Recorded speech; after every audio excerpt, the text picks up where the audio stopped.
Consider this next story a bonus story. It's not really the same as the other camping stories in this episode, but it does feature two campers of sorts taking care of an elderly lady. It's disgusting and disturbing, and I thought you would definitely love to hear it. The Ants of Rot by Ikmik L. When I was 6 years old, my parents broke up and divorced. My dad moved a few miles away to a large apartment building. This story took place around 3 years after he moved in. I would go to visit him on Wednesdays and every other weekend. Every time I would visit, there would be a person camping outside of one of the apartment buildings. When I say camping, I mean that the person, sometimes a man and sometimes a woman, would be sitting in a fold-up chair with their phone plugged into a socket along the corridor.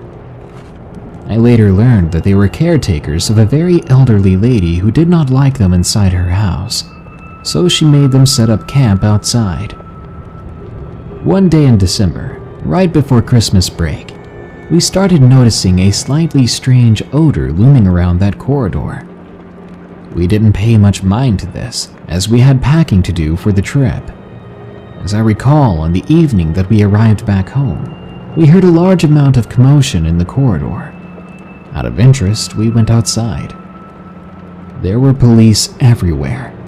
We managed to ask one of the officers what was going on. Apparently, an old lady had passed away.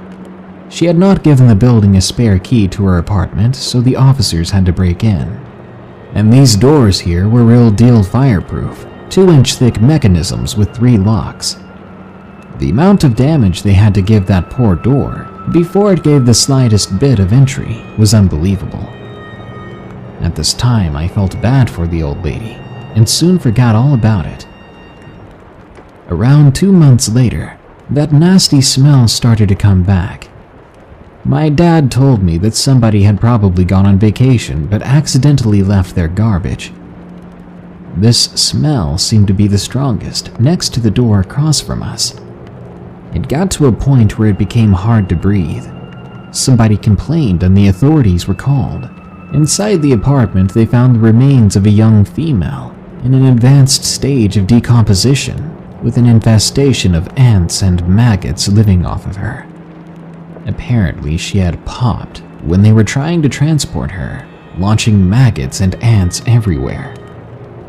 I later learned that she experienced a very slow and painful demise. She had constantly been eating a food that was actually poisoning her. She had passed away in her bedroom, which shared a wall with mine. Ever since then, until we moved, we suffered a small ant infestation. It scares me to this day that the ants that climbed on my bed were the same ones who climbed all over and feasted upon that woman. I don't know if it was a coincidence that those two people passed at the same time almost, on the same floor in the same building, and yet they had partially decomposed before anyone had found them.